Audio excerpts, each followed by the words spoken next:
Take a moment to notice the colors on your screen, the background noise in your room, the specific sensation of your body against your chair.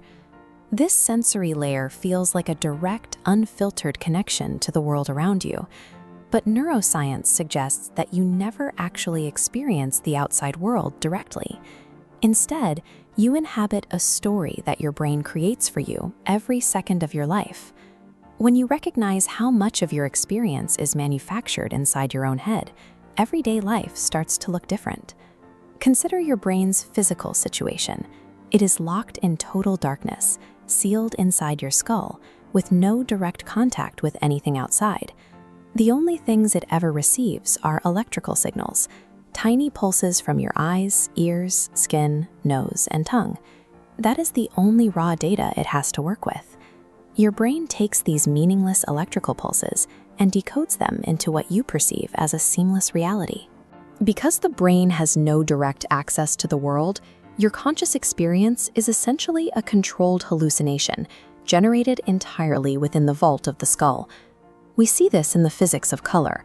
Objects aren't actually red or blue, they simply reflect different wavelengths of light. Your brain converts those mathematical wavelengths into color experiences. The redness of a sunset exists only inside your mind. This isn't a passive process.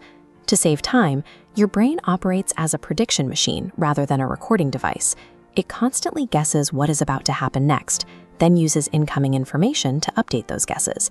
You aren't reacting to the world in real time, you are reacting to your brain's forecast of it. Optical illusions prove this. They show your brain taking shortcuts, making still images appear to move or lines looking like different lengths, just to keep its internal model running.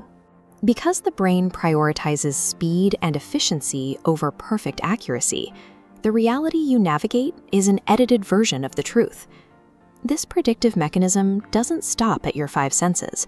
If the brain hallucinates the physical world to save processing power, it does the same with your emotional states. Consider anxiety. It is a predictive error where the brain runs a simulation of future danger or social rejection before anything has actually happened.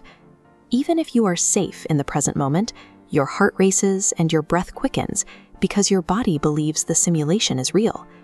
In this state, your suffering isn't a reaction to your environment, but a reaction to a fictional timeline your brain has invented. Your sense of self is built on the same shaky ground.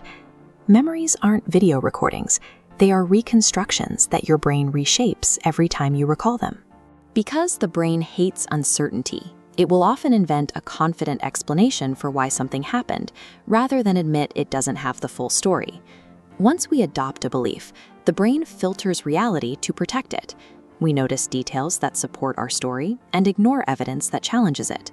This is why someone can be deeply loved and still feel worthless, or achieve success and still feel like a failure. Their internal story refuses to update its model. The world you see is not objective. It is a survival-focused narrative shaped by past fears and emotional conditioning.